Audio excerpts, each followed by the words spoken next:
Welcome, welcome, welcome. Welcome, caring people, to another episode of On the Way Home. Why do I say caring people? Well, listen, I'm pretty sure the people that listen to this podcast, it's definitely not my kids. It's not their style, but it's people that kind of care about housing, homelessness, health, that type of thing. So thank you for joining us on another episode. We are so blessed on this show because there's so many brilliant people from across Canada, around the world, that are doing amazing, insightful work.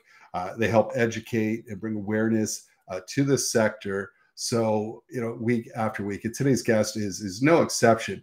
The podcast is brought to you by the good folks at Blue Door, where I work. It's an organization up in York region that kind of serves everything north of Toronto. So mostly York, a little bit of Durham, and Peel as well. And of course, our amazing friends at the Canadian Alliance to End Homelessness, who just had a giant conference.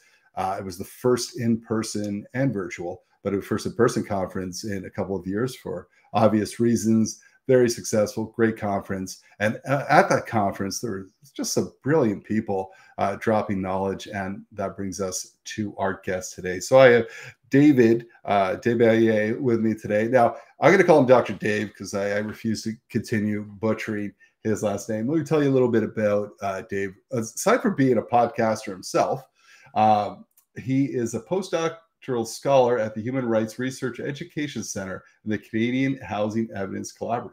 And he's published on housing rights, housing policy, homelessness, and socio-economic rights in Canada and the world. His current research projects include the right to shelter in Canadian law and the impact of the Charter on homeless encampments. And this is a lot of what we're going to talk about today. So love having him on. Now, during the conference that happened a couple of weeks back, Dr. Dave and we got talking, and man, like the time just flew by because this guy is brilliant, passionate, smart, and so I'm so excited for him to join us today. Dr. Dave, welcome to the show. Thanks, Mike. It's a pleasure to see you again. And that was quite an intro. And I hope I live up to the hype.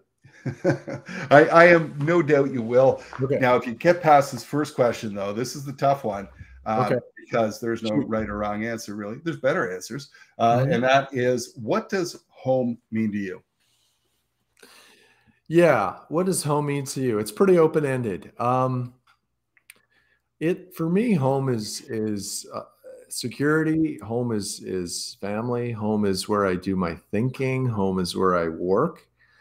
I think, in short, home means everything to me. And it's somebody who's a professional researcher, an academic. I think I probably spend more time at home than most folks.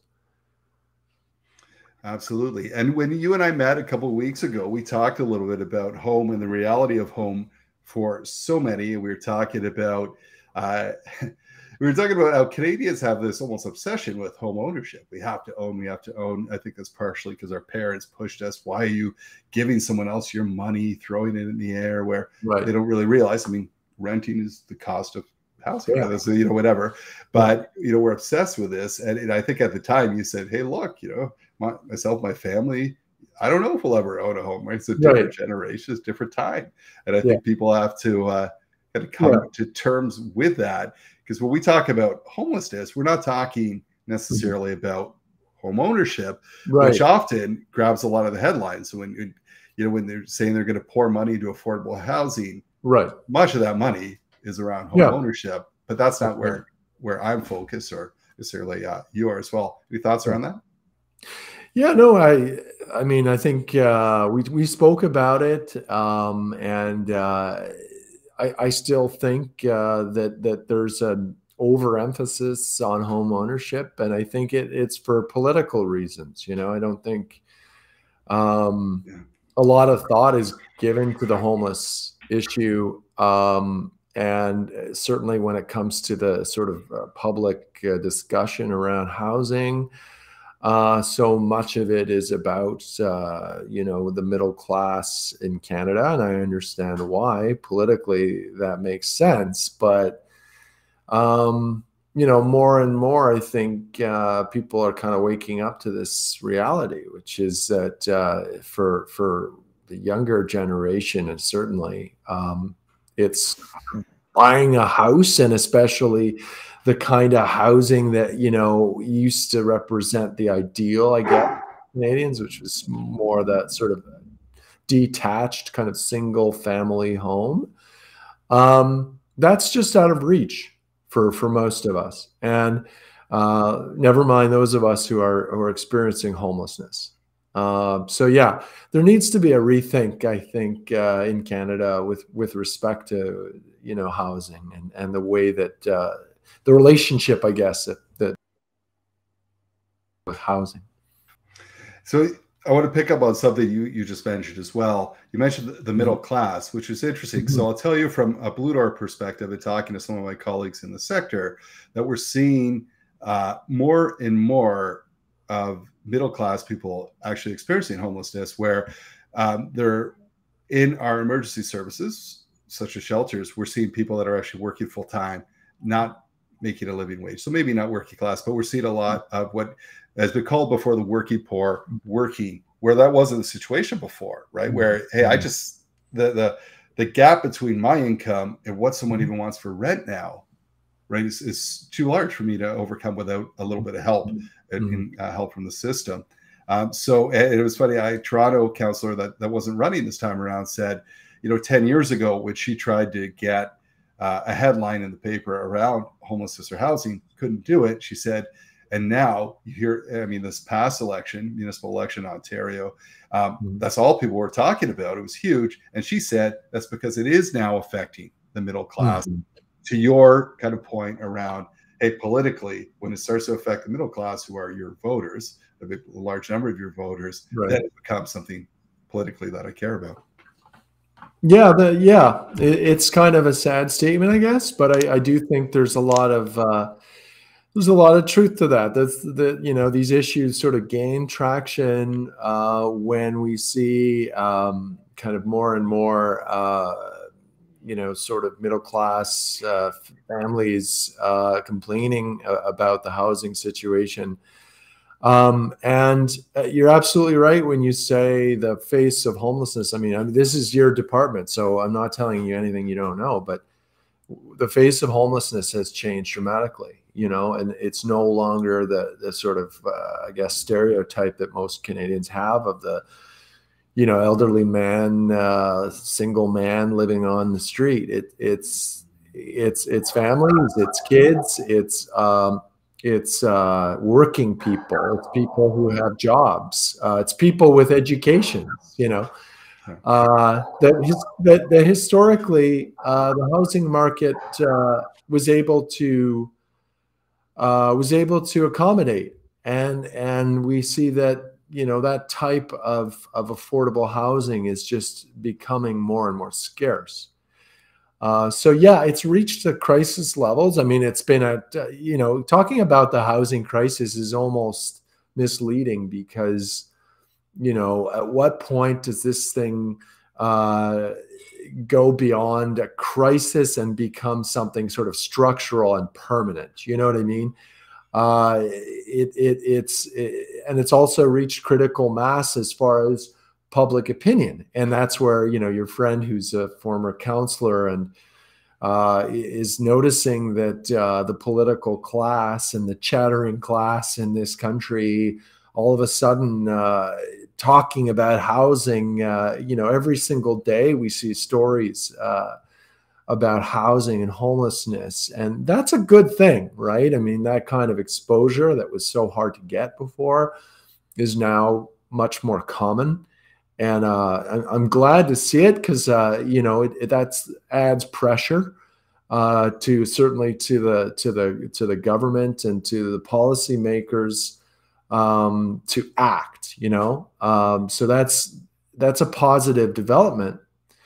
But it's long overdue, and it's kind of, it feels like the political class in Canada is reacting to a crisis that you know, that could have been prevented in a lot of ways had they had some foresight. But you know, I don't think your podcast is about is so much about politics, right? Well, listen, government plays a large part in preventing and ending homelessness, but it's another kind of trail we won't go down. Yeah, Absolutely. We've talked about prevention on this podcast. You can't really end homelessness if you don't prevent new right. waves of coming into it, for sure. Right. But let's talk about something that you've done a lot of work about, you've wrote about, you've researched about, and that is the right to housing. Mhm.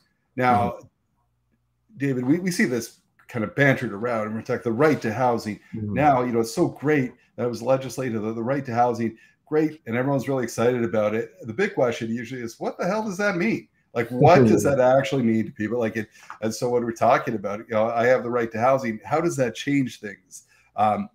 Can you, in kind of Cole's Note version or kind Mhm. of layperson terms, what does that mean? Yeah, it's such a big topic, and I think the term can be a little vague. And so, just to provide some context, I guess, to the listeners,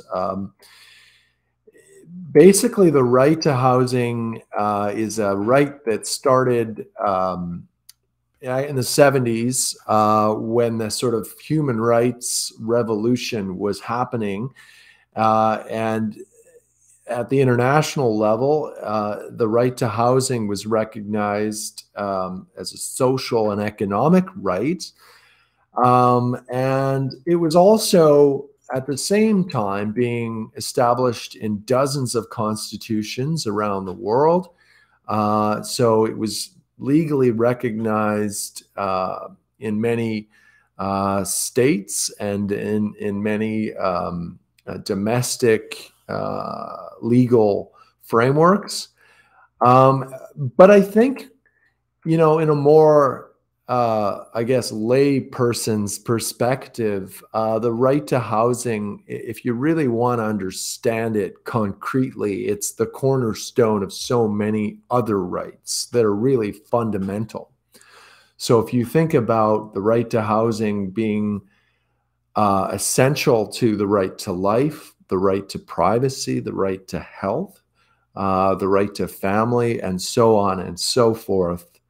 I think that's a better way to really conceptualize it. And I think in terms of the Canadian right to housing, um, the legal meaning of the right to housing in Canada has really undergone a massive shift in recent years.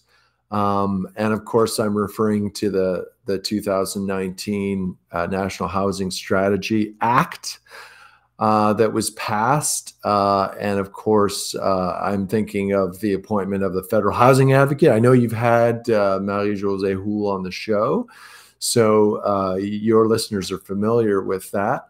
So the formal laws of Canada have finally enshrined a version of the right to housing. And that means that there is a kind of human rights framework in place in this country for the progressive realization of the right to adequate housing, which is the term that's used by the NHSA. Now, there's an open question, and we talked about this last time, about the way that right can be enforced, whether you can take the government to court to claim that right, and so on. And that hasn't been tested yet.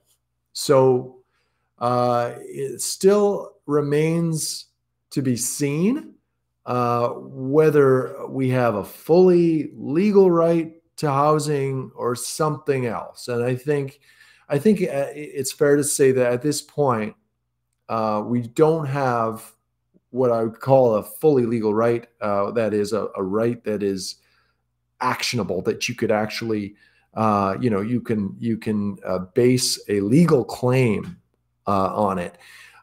So we do have an amazing new kind of mechanism for the right to housing, which is pretty complex, but certainly addresses some of the more systemic issues in the housing market. So whether you're talking about discrimination or financialization, gentrification, some of the barriers to housing that people face. I think those are issues that the new federal housing advocate has already made a priority. But in terms of an individual right to housing, we've got a long way to go. Yeah, yeah, and thank you for that. I mean, it really is like, how do we give this teeth, right? So, and I think of, um, I believe it's Wales that has the duty to assist built in. So, Mhm. and they talk about different boroughs or whatever. So they said, Yeah. hey, here, these are our priority groups that, and I believe it works within 2 weeks. If they're not housed, they could take some kind Mhm. of legal action, or there's some kind of recourse. Are you familiar That's with right. that? Yeah, it's one of the case studies that I've looked at in the past for my research, especially with regards to housing first and homelessness in on the international level. So looking at sort of foreign jurisdictions where there is already a right to housing, particularly for homeless people experiencing homelessness. So, and the UK is a tremendous example. There is under their National Homelessness Act. There is a right to housing if you register as homeless with your council. Councils being the sort of most local form of government in the UK. And as far as the duty to provide housing goes, I think you might be right. I'm a little bit unclear on all the details, how that actually works in practice. But it does on paper. You can sue your council if they don't find housing for you within a certain period of time. So you're right about that. Yeah, and I remember now. I can't even remember his name. We had someone from Wales come on and talk about All that a right. bit, and he said, does it happen? Not very often, right? But it puts that kind of pressure on the Mm. team to know, it puts that immediacy out there to say we got to do this quick, or Yeah. so which doesn't exist, of course, in Canada, right? No. So let's talk about that right to housing. We've had, everyone complains, of course, about the last 2.5, 3 years, Mhm. almost 3 years now, the pandemic. But of course, it's been the hardest on our most vulnerable. How did this law kind of play out, or how was it violated even more Mhm. so during the Mhm. pandemic? Yeah, that's a good one. It's a very complex subject. It's the subject of the paper that I'm currently working on with one of my co-authors, Sarah Hamill, and it's what I presented on actually at the Canadian Alliance and Homelessness conference a couple of weeks ago, and you know, I think it's fair to say that what we've seen during the pandemic is an explosion, really, in the number of people experiencing homelessness, and I think a corollary to that is the growth of so-called tent cities, encampments, which are really communities of people that are banding together to better cope with the challenges of living without a house, without shelter. So I guess, what we were just talking about in terms of what does a progressive right to housing mean for somebody who's, sleeping rough, who's living on the street? And the answer is sadly not much. That doesn't really mean much to somebody who is trying to survive. And, the progressive right, as I said before, that's legislated now in Canada is by definition, it's slow and it requires governments, federal governments, provincial governments, municipal governments to implement it through the creation of more social housing first programs, and so on. Now, on the other hand, and this is where my research might be useful. We see a number of cases going through the court system in various provinces. I'm thinking primarily of Ontario and BC, that have recognized the right to shelter in encampments, in public spaces, and that right is protected by the charter, so that evicting people that are living in these encampments without providing an alternative, for example, homeless shelter beds, is potentially a violation of their fundamental rights, including the right to security of the person in Section 7 of the Charter of Rights and Freedoms. And one of the things that myself and Sarah have discussed and are working on in this paper is that, this notion that the courts are talking about a right to shelter, but they're not talking about a right to housing. And what does that really mean? Well, it's kind of a distinction without a difference, because in reality, there can't be any meaningful right to shelter without acceptance of a right to housing in Canada. So it's a very fine kind of legalistic way of looking at things. And I think your question was also about the way that the COVID-19 pandemic, and in particular, some of the health protocols were kind of putting pressure on the right to housing. Was that right? Did I understand that? Yes. Yeah, that's correct. Okay. So yeah, that has become one of the thorniest issues, I think, because and again, this is in the paper that we're working on right now, is that during the COVID pandemic, we've seen a very specific kind of case, which it touches on the right to shelter, but we're calling these cases the duty to shelter cases, because basically what you're seeing is this tension between the duty that has been introduced in most provinces, in fact, all provinces, duty to shelter in place, and yet on the other hand, a recognition that there is a right to shelter in encampments across Canada. So you have this very delicate kind of balancing act and dealing with this tension between these public health measures, again, the requirement to shelter in place, but on the other hand, the right to shelter for people experiencing homelessness and living in public spaces. And generally speaking, we're talking about public land, usually parks. So yeah, it's a very tough legal problem that courts have been dealing with in a number of different ways, and homeless encampments have also been going to courts, and in some cases winning their legal battle to gain some form of security and some form of recognition for their right to shelter in public spaces. So it's been, this is an ongoing thing. It's a very rapidly kind of developing,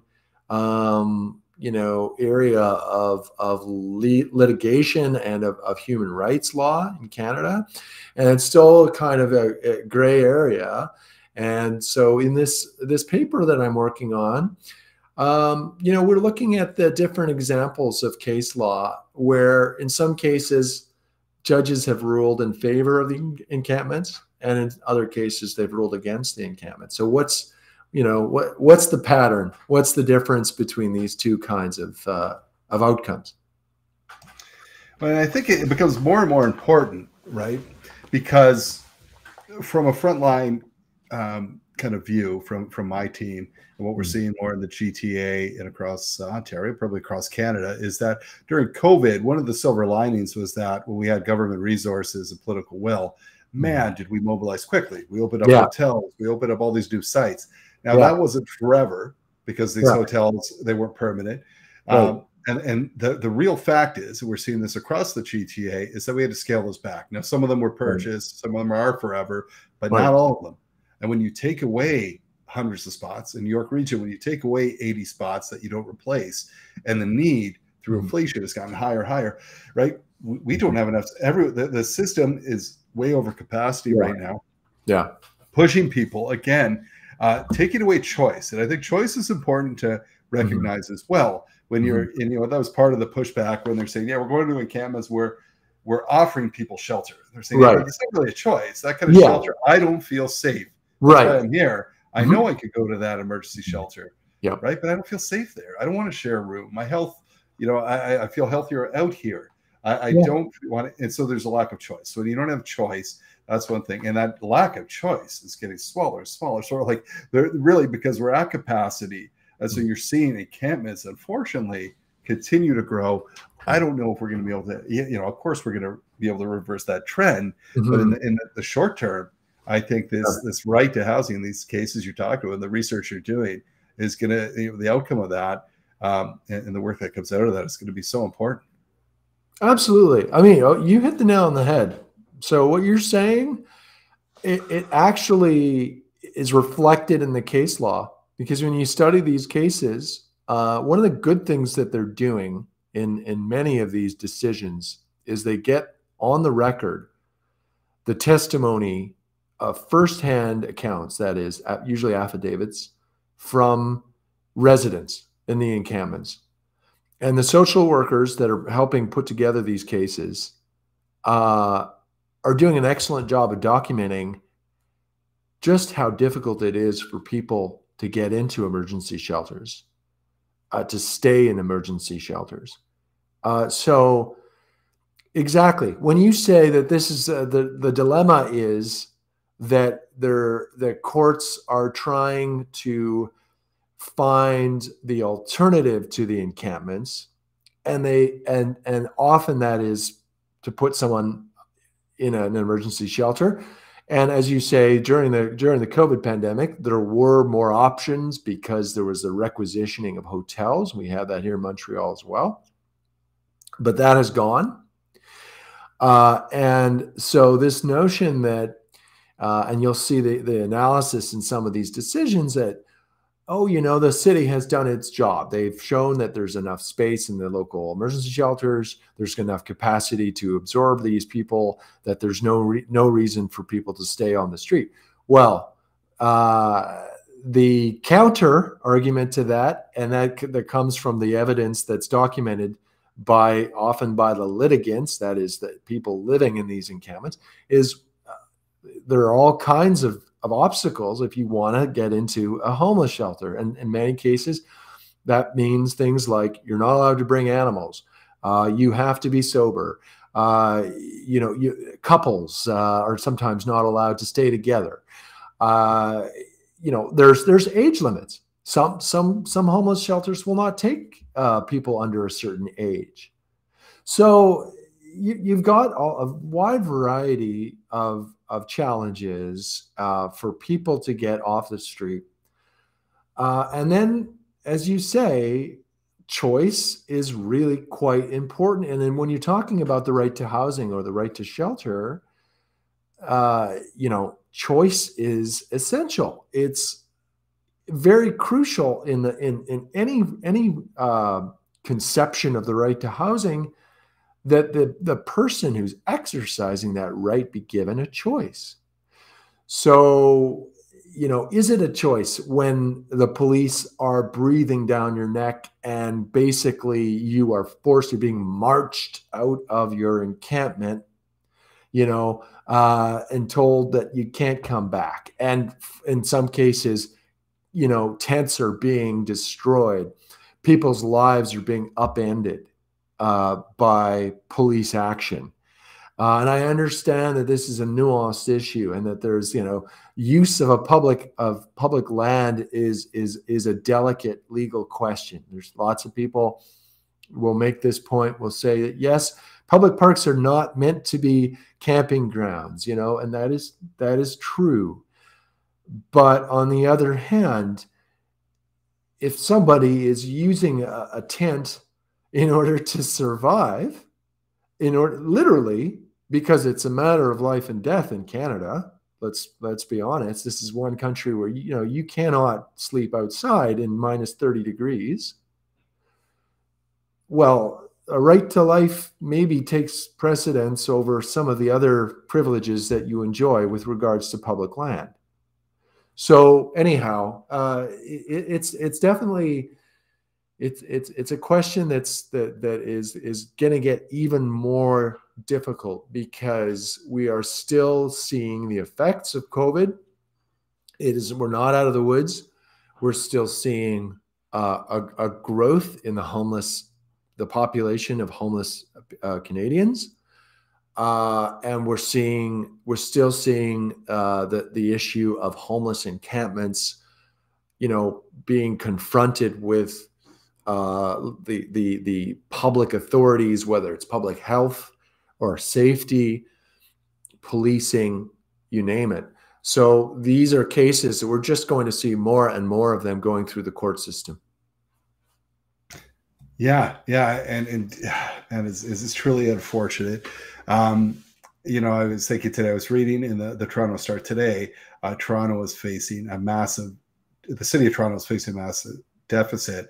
And so the latest Ontario provincial budget, they have said, yeah, we are not going to put funds towards that to help you out or bail you out. And so now it is, fingers crossed that the feds will step up. Right. And I say this because municipalities are not allowed to carry a deficit. So the alternative to that, Mayor John Tory said, hey, look, we're going to have to cut services drastically, hike up taxes, which, all right, if we're being fair in Toronto, taxes are extremely low. Maybe they should have been, we shouldn't be so fixated on that. But the right now, the capacity, and they're talking about the cost of homelessness and the capacity, if they were to cut there, it'd just be devastating across the board. There's not a lot of efficiencies. When I look at people who have done this right, and we talked about this to where we're going to over and over and over again. Everybody talks about Finland, but one of the things that Finland's done well is just what we just chatted about, choice, right? So Finland had 652 emergency spots, and now they've got 50.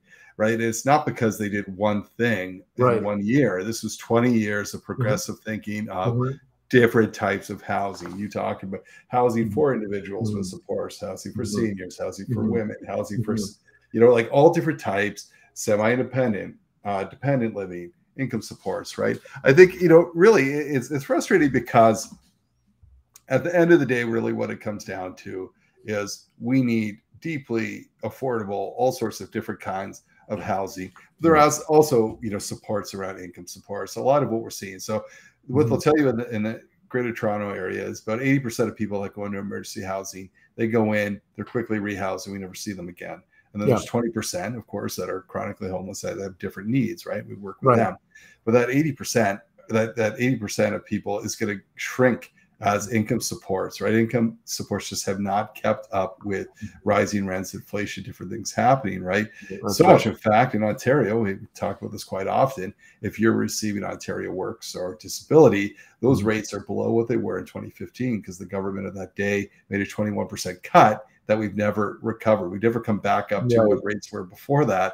So imagine, 25, I said 1995. 1995 was when that happened. And we still have 1995 income rates for people in a 2022 world where things are drastically more expensive. So the income gap is just massive.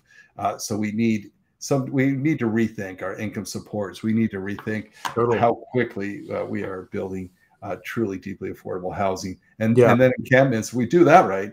There won't be a need to have this encampment conversation, right? Because we'll have choice and options. Moving forward.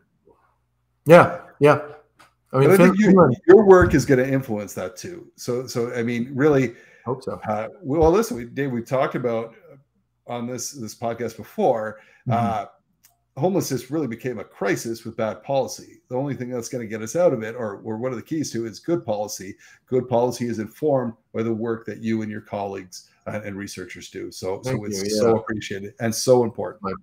The Canadian Housing Evidence Collaborative is a really good example of a team network of researchers across the country who are dedicated to evidence-based policies and working on really every facet. And that's something we haven't had. I mean, this is uncharted territory we're in because previously Canada was really lagging behind, other countries in this area. I mean, this idea of we didn't even have a housing minister, until like 2019. So, we were not at a national level. And I mean, I know that, this is one of the recurring debates in Canada, right? Because it's very provincial and municipal and everything else, and housing and homelessness is often looked at as well, that's the provinces and that's the municipal government. So, what can the feds really do about it? Well, turns out there's a lot they can do. One of those things is investing in evidence-based research, so that they can, as you say, they can create data, that's reliable, up to date, that can be used by policymakers and lawmakers, when they're making these decisions, so that we don't end up in a situation where it's just sort of politicized. I mean, everything of course is going to be politicized, especially in this day and age. But if you can say, and I think homelessness and housing first programs are a really good example of this. If you can prove that housing first, and there are many studies that do prove that housing first can reduce chronic homelessness, then most reasonable people will get behind it. I mean, it's not that kind of makes it, even though it can be a bit overly simplistic, but it does make the case a lot easier. And researchers have done that, I think, very successfully in Canada. And of course, you mentioned Finland. I mean, being a world leader, and they have proven, they've demonstrated that you can do it on a large scale, and you can get amazing results. I mean, they started in the early 2000s with their anti-homelessness strategy, and the results are being studied now by people like me and around the world. So yeah, we can end homelessness through a collaboration of stakeholders, of governments, of researchers, volunteers, and I think most Canadians would agree that this is egregious. This is something that we should be doing as a country. This should be a priority. So I do feel like some of my research is contributing to the discussion that we're having right now, and I do hope that, especially with regards to the human rights aspect of it, that some of the work that I put out there can be helpful. Well, let's talk about where people can access that. So if people want to check out your work, Sure. Current, previous, where do they go? Well, this is the part of the interview where I get the plug, right? So let's do this. I've been waiting for this. So the most obvious place is Twitter. So I'm quite active on Twitter, and you can find me. Just type in my name. There aren't that many DesBaillets in the world, so you'll find me there. LinkedIn is another place where I'm spending way too much of my day. You can also check out my papers, my presentations that have been published and that have already been given on Google Scholar. I'm also on academic.edu, that's EDU. And finally, and I have to do this for the sake of my friends at Harbinger Media, there's the Housing Party podcast, which I think you mentioned at the top of your show. I'm a podcaster, very part-time, but I am a podcaster. And our last episode came out in October, and it's available through all the usual platforms.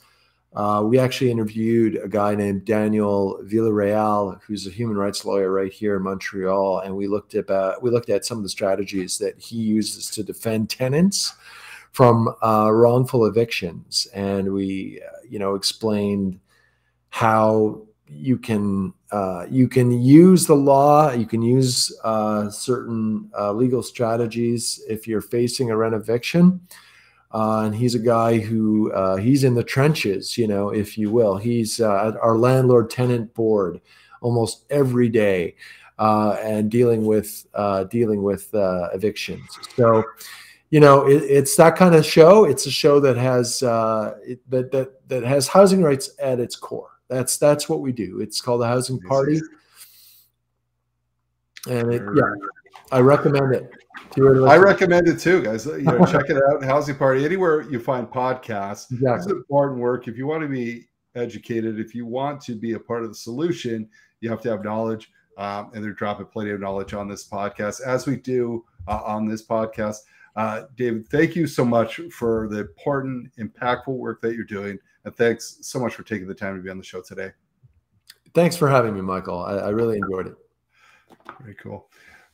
Well, there you have it. I mean, quite often we have people on the front lines, or we have people that have come up with new housing solutions and that type of thing. Not often enough do we have the researchers, the academics on this that are doing really, really important and impactful work that are going to inform, change laws, policies, and help us out of the crisis we find ourselves in. Dr. David is one of those people. So great to have him on. Man, we are so fortunate to have brilliant people every week on this podcast, change makers, impact makers. Listen, this crisis is getting worse, not better, but I'm an optimist. I think with people like Dr. Dave and the individuals we have on the show, this is very solvable. We can move forward. We can have a country where people do not have to experience homelessness, but it's up to me. It's up to you. All of us together can make this happen. And we'll continue to bring amazing people like David on the show week to week. So make sure you join us next week on the way home.